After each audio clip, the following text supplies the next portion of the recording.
You know, I'm something of a truck driver myself.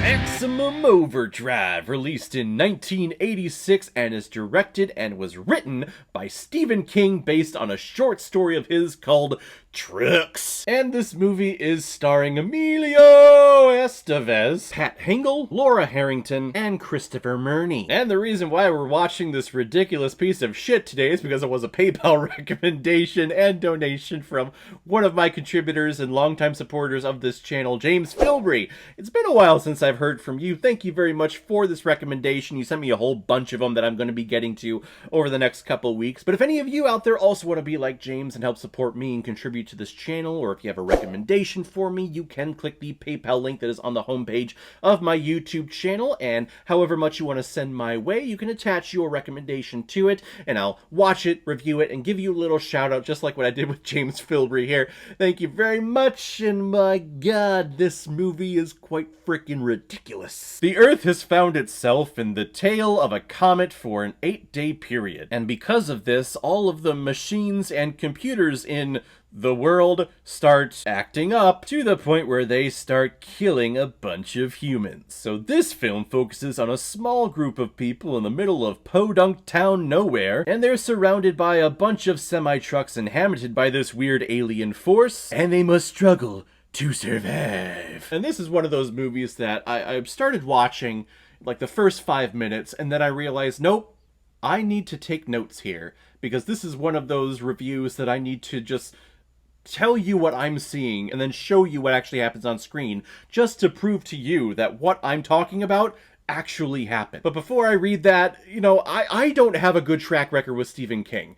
I'm not a big reader. I don't read a lot of books. I know, I'm weird, and if I don't read books, I'm just a dumbass, so how can I truly appreciate Stephen King? I know, I get that, but just from my filmography of things that I've seen of his, how is this guy a popular writer? He's giving us shit like this. He gave us shit like Sleepwalkers.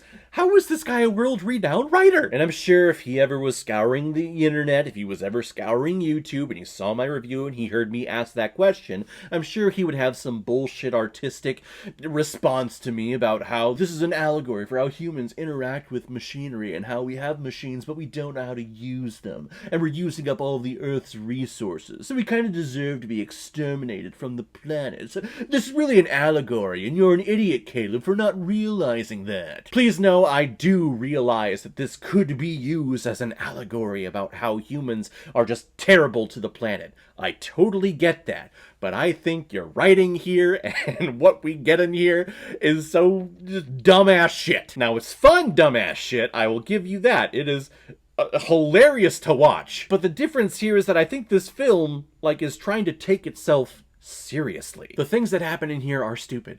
Like, it's not even a question. It's ridiculous. But I think this film is taking itself way too seriously. Anyway, that's my little rant. I don't get the appeal of Stephen King. I really don't, but that's just from me on the film side. I don't read books a lot of the time. I'm trying to be better, but for those of you out there, just have that in context. And then if you're going to comment on this video, just be, you know, nice and polite. Don't tell me to go jump off a bridge or park my car on a drawbridge in the middle of it so that when it goes up, you know, everything just pulls apart and then it just falls to the river like the idiot in this movie did. Maybe I'll just go do that, okay? Tell me to go do that, why don't you? Fine. All right. Let's talk about it. I just took a whole bunch of bullet points, so I'm just going to be reading from that. This is not going to be like an in-depth analysis as to what's going on. I'm just telling you what the notes that I'm taking and are worth commenting on. So the movie begins, and we have Stephen King going up to an ATM, and the ATM is saying, "Oh, you're an asshole." So he calls to his wife, who's waiting in the car, and he calls her Sugar Buns. "Hey, Sugar Buns, come over here. The ATM's calling me an asshole." "Come on over here, Sugar Buns. This machine just called me an asshole." I don't know. I just thought that was a pretty shitty way to talk to your wife, but, you know, moving on. So we're getting our first glimpses of all the machines going crazy. ATM is calling people assholes. We go to a drawbridge where we have these two idiot drawbridge operator people playing cards, and they're idiots. But then the drawbridge starts going up, and all these people are still driving on it. But because it starts going up, people start stopping. on the drawbridge. We have a couple of idiots who stop driving at the separation of the drawbridge. Like, they park their car right there, and they're like, huh? What's going on? You're a dumbass. That's what's going on here. So all those cars go crashing to the river. All of the cars start sliding back down to the regular road. And I wrote down here, oh no, the watermelons. Because at one point, this whole drawbridge sequence just became about killer watermelons from a fruit truck that is flying out, and all these melons are breaking car windshields. Someone is stumbling out of the car and they're tripping over watermelons. They can't get going. That was going to be a watermelon movie. Then the drawbridge guys come out, and the older gentleman who's definitely been doing this for like 50 years. But that's impossible! The green light drawbridge bar never came down! You idiot! Don't you see we got a situation here? The crossbars never went down. Shut up, you goddamn stupid asshole! Can't you see we've got a situation here? This is just the first example of the idiocracy that we are getting with all of our characters. And don't worry, all of the male characters that we get in this movie, they're all chauvinistic pigs. Let's move on. We have our first glimpse of the Green Goblin truck, which I thought was actually kind of cool, being a Spider-Man fan myself. It's this big semi-truck that has a Green Goblin head on the front of it. I just thought that was cool. How cool would that be if I was just driving on the highway and just looked to the left and, oh, hey, there's Green Goblin. Excuse me, Mr. Semi-Truck, sir. Are you somewhat of a scientist yourself? But it has that Green Goblin face on it because this semi-truck eventually is going to be the leader of all the trucks. Of all the trucks. Here we go. So we cut to inside this gas station where there are a bunch of just creepy truckers all googling and goggling at the waitress, and they were like, hey, sugar, why don't you get me some coffee there while you're taking a look at the radio, right, babe? And then we cut to the back, and Gordon Bombay himself, Emilio Estevez, is the cook, and he's called into the office of the truck stop manager, who apparently thinks he's such a big frickin' hotshot, played by Commissioner Gordon from the original Batman films. So I'm just gonna call him like Gordon Bombay and Commissioner Gordon. I got two Gordons here. And Commissioner Gordon wants Gordon Bombay to clock in for 8 hours but work for 9. And that's like super illegal, but because Gordon Bombay is an ex-con and he's on parole, Commissioner Gordon thinks he can do whatever he wants. So, and if he doesn't, and if he fires, he goes back to jail. So he's just exploiting this worker, and it's like super illegal. And he has this evil, maniacal, rich person, businessman laugh.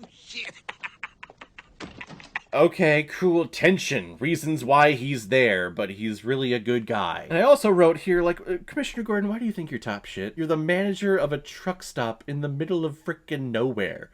Like, why are you wearing a suit, sir? No one's gonna come around and scout you to go to a bigger truck stop somewhere to become a big, rich, white person. Now, at this gas station, they have a whole bunch of electronics. They have radios. They have an arcade room, actually, which is actually kind of cool. But this truck stop is in the middle of the nowhere, but it has, you know, arcade games, whatever. And all the arcade games start going crazy.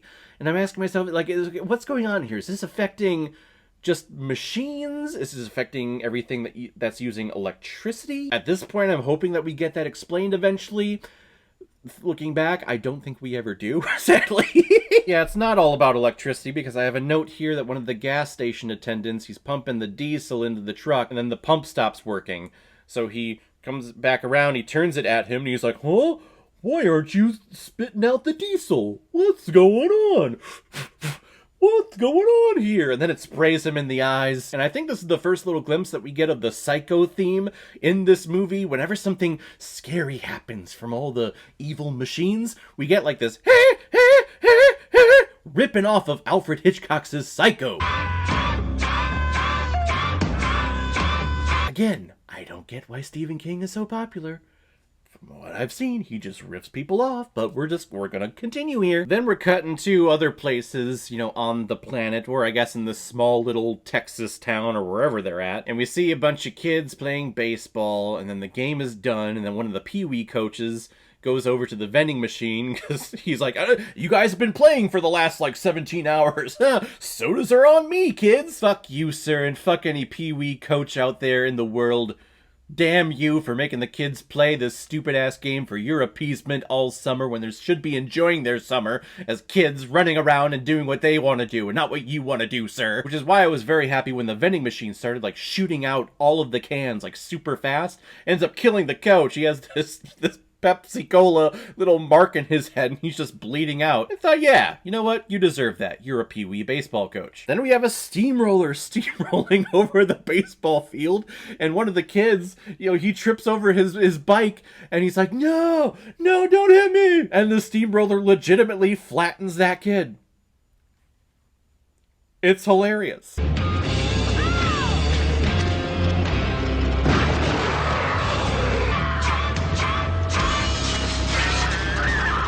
Then we cut to another creepy southern driver who is driving with this woman who he picked up, and he just keeps grabbing at her leg, and she's like, "Yeah, what you doing over there? Yeah, little girly. She keeps trying to get him off of her and like stop touching her, and it's just all creepy ass shit. I'm like, Stephen King, why do you think of this stuff? Not all of us guys are this shitty, even though a lot of us are. I'm sorry, men suck. They pull into the gas station because they know something's going on. They were listening to the radio.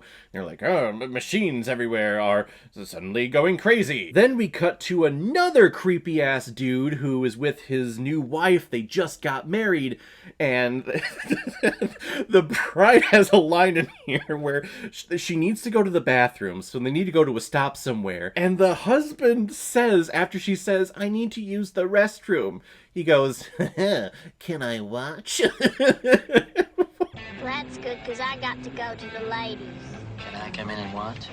No, you can't not come in and watch. Why, sir? Why? And then they get into a little tussle with all the trucks and machines. Oh, then we get our lovely little meet cute between Gordon Bombay and the hitchhiker girl, because she's, you know, definitely the most attractive person in this cast.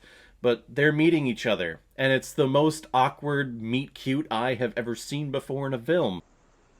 Yo! Vroom, vroom. You're cute. Yeah? Am I? Not that cute. Well, maybe I'll grow on you. It's so painful. There is no chemistry there. There are lines, but you could drive trucks through the breaks of those lines. It's terrible. Then we cut to a radio station where they're talking about machines going on a homicidal rampage. And I don't know, that line just didn't sit well with me, because I'm wondering, like, okay, what qualifies as a machine? Like, what are you talking about? Is that just, like, electronic machines? Like, do they need to run on some type of electricity, and those are the ones going on a homicidal rampage? Or is it any machine just in general? Because if you look at the definition of a machine, it's really something that is just constructed to do a function better. So like a cookie cutter is a machine technically. I don't know, I thought that comment was just encompassing, you know, all of machines, and I think we need to be a little bit more specified as to who the actual machines are committing all the homicides, as opposed to saying like, oh, people are going on homicidal rampages when it's really just, you know, people in schools, basically. I don't know, I just thought we could have used better language here. Now, the guy who had the diesel in his eyes, he's kind of blinded, but he wakes up and he says that he needs to go see his son. And, you know, like, we never knew he had a son or he's a family man. I'm trying to put the pieces together as, like, who are you going to go see? Is it the kid, the blonde-haired kid from the baseball park? Is that your son? Because you never establish it. I'm just guessing. So he goes out there and he gets killed by the trucks that are now starting to swarm this little truck station and drive around it. You know, circle it. And at this point, Gordon Bombay is wanting to leave and go help, but Commissioner Gordon is there saying like, no. If you leave while you're clocked in, you're done, boy. You leave without punching out, and you ain't never gonna have to punch out again, brother. Because all of that is important right now, you know? Just, yeah, whatever. I have a note in here, and this is just like in general of this entire movie. You have these killer trucks driving at you. Why would you run away from a truck in a straight line? Like, why wouldn't you zigzag back and forth? Because it's a semi, it can't turn very well. If you kind of shimmy your little path here, it'll have to turn around, and that's going to take the semi-truck a while to do so. Why are you running away from the truck in a stupid freaking straight line, you dumbass? So everyone is camped out in this little truck stop, which is actually a pretty nice place to be camped out if you were trying to hide from evil machinery, because there's just tons of food there and supplies. You could probably last a while. But I'm wondering why these semi-trucks are not taking down the building. They're semi-trucks. This small little truck stop is not constructed well. It's not made of brick. It's all wood. The semi-truck would win. Especially if there are a lot of them that do it at the same time. That building would come crumbling to the ground. Why aren't they doing that?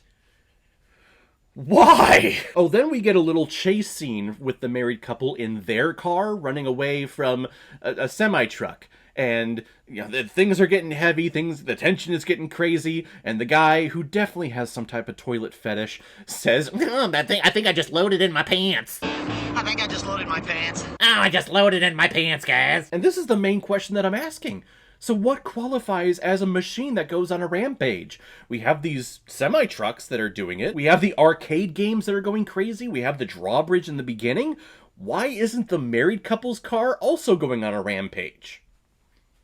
It's a machine. It's a car. But he was able to drive it to save him and his wife. The semi was the one that was possessed.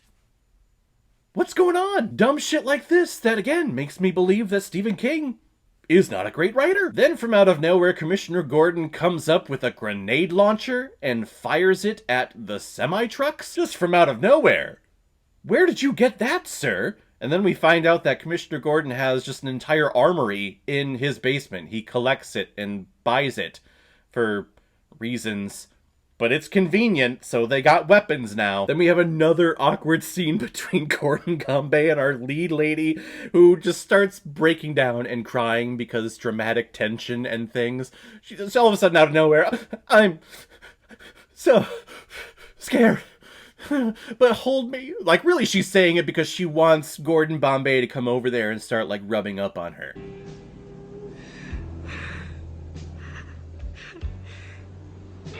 I'm scared. Which he does. He's like, if I put my arm around you, would you cut me with that knife? And she's like, no, I wouldn't. If I put my arm around you, would you stick me with that thing? You don't stick a person with a straight razor. It's more like... And I wouldn't.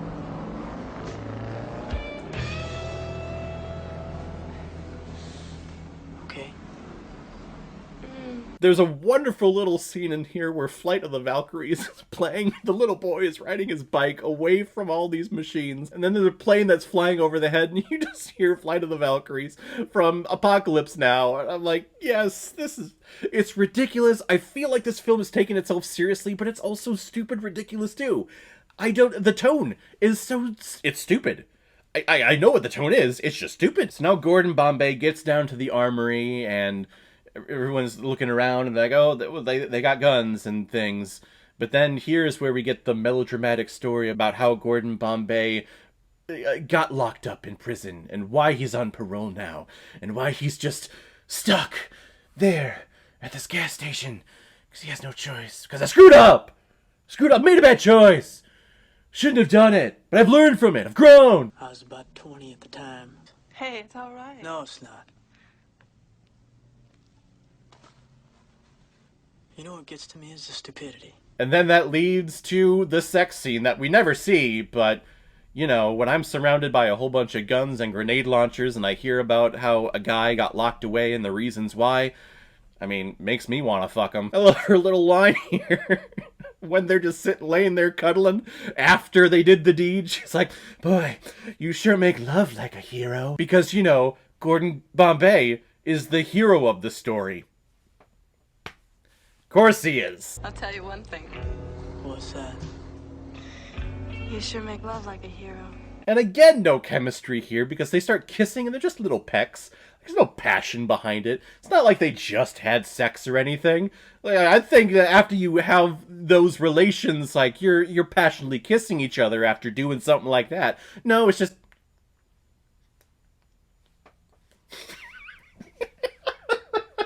How did that look on the camera? I'm sure that looked great for you. So we see the green sky. It's nighttime finally. And then the lead woman says, huh, that looks like it's the comet. That's probably why all this stuff is happening. How did you draw that conclusion? Are you a scientist? If you are, cool, please let us know. But you never tell us anything about yourself other than you want to fuck Gordon Bombay. But it is the comment. Because reasons. Who knows? And then there's this weird point the next morning where the waitress starts going crazy and she starts just screaming that, "No, you can't do this. We made you. We humans made you, the machines. You can't do this. We made you." You can! We made you! We made you! We made you! And then, you know, that kid from the baseball field, well, he is riding over to the gas station because it does turn out that the diesel-eyed guy is his father. I was correct in making that connection. But, you know, we definitely didn't have any explanation to that. I had to draw my own conclusions. But he is trying to get there, and he's crawling through the sewer. And it just made me think of another Stephen King short story. Andy crawled to freedom through 500 yards of shit-smelling foulness I can't even imagine. Or maybe I just don't want to. Now, Gordon Bombay and the creepy-ass toilet fetish dude is going to go out because the creepy-ass car salesman got hit and he's in the ditch and they hear him crying out there, and he's over by where the kid is. So they're going to go out and get him, and before that, the fiance, or I'm sorry, the bride, who has the most annoying voice I've ever heard on screen, just gives the most melodramatic line I've ever heard in a movie before. Don't make me a widow on my wedding day, Curtis. Curtis, don't make me a widow on my wedding day. And Curtis has some toilet fetish, because when they're in the sewer, I think he is having just the time of his life. Great smell, huh? Are you okay? Yeah, I'm okay. How's it taste? So the Bible salesman is there, grabs hold of the kid's leg. He sounds like Gollum for some reason, I guess because the car ran him over, and that just makes you sound like Gollum for some reason. But he dies. We already thought he died, but then he was alive and now he's dead. But this is just a reason to get Gordon Bombay and then Curtis out there to save the kid and bring him back in, because he is one of the characters in this movie, and that's why. Moving on. So after the kid finds out that his dad dies, we see him blowing bubbles because, you know, that's what you do when your parent was killed by a truck. So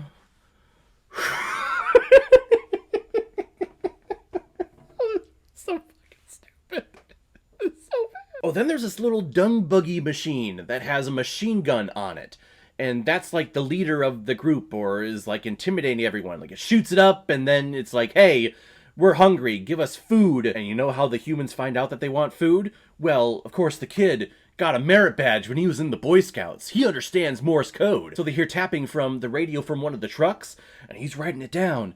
And I'm thinking, like, wait a minute, I was a Life Scout. I never made it to Eagle because I hate the fucking Boy Scouts, and I finally got out of there, thank God. But there was no merit badge for Morse code. Maybe there was back in the 80s, I don't know, but I'm calling bullshit on that. But we find out that the trucks are hungry. They need gasoline, they need diesel. And this is where I'm wondering, like, okay, what counts as a machine? Because now the machine gun is inhabited by this alien or is taken over or whatever this is. Again, we never find out. So what counts as a frickin' machine? Rules! I want to know! But now our humans have to go through the hard struggle of pumping gas for all these trucks, because now all these trucks are coming from all walks of life over to this one gas station where a couple of these humans are just pumping gas all day.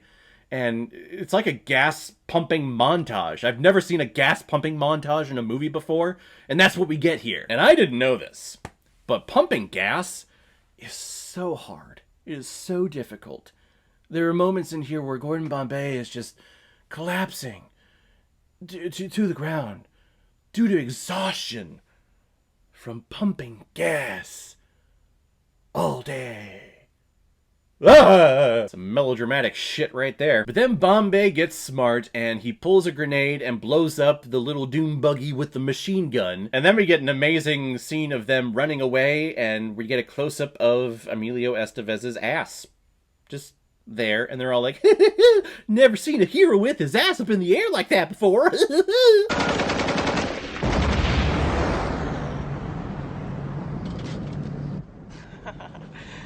I ain't never seen a hero with his ass in the air like that. And now the trucks are pissed because now the humans are fighting back. So they, for some reason, wait till nightfall to all start driving into the building finally. You know, give them plenty of time to strategize and figure out what they're gonna do, because they all escape through the sewer, and they all run to make it to a boat somewhere, and they're gonna live out the rest of their days on the boat. Or I guess as long as they're in the tail of this comet, that they've all agreed that, yep, that's probably what it is. And then once the comet's gone, we'll be fine. The Green Goblin truck shows up at the end, for some reason is just like waiting to kill them, but they eventually kill him because, you know, that's what you do. The Green Goblin truck is the bad guy. He's the villain. You need to kill him. I love how they try to make it creepy. They try to make him like Jaws or whatever. He comes out of nowhere. They try to get on the boat, but one of the guys sees like this huge ass wedding ring on this woman in this car who's dead. So he goes over and he's trying to get it, and then he runs back, but he turns to the side and sees the truck and goes, oh! And then the truck slowly starts to move forward and turn on and then runs him over because he doesn't move. But our heroes escape and they're on the boat and life exists again. What the hell happened here? What is this movie? It was so stupid. It was a delightful watch though, because it just left me scratching my head going, who green-lighted this?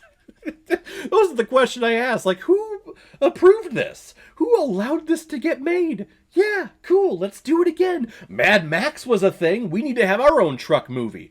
Oh, Stephen King's gonna write it? He's gonna direct it? Sure, do whatever the hell you want. What the fuck is this shit? James, thank you so much for recommending this movie. I did purchase it to watch this one, and I'm so glad I did. I'll go back to watch this one again and again, because it's just so fucking stupid. It puts a smile on my face, because I'm definitely not as dumb as these people. I'm gonna give Maximum Overdrive 5 out of 5 mammograms. I got the results of the test back. I definitely have breast cancer. So guys, have you seen Maximum Overdrive? What did you think about it? Or if you've never seen it before and you stumbled across it because of this video, then comment below, let me know what you thought about it. And as always, if you like what you see here, if you like my take on movies, then hit the subscribe button and make sure you hit that bell. See you the next time I release next movie review. So guys, I will see you next time on the channel, but in the meantime, be well, be good to each other, and go watch a movie. Take care, guys.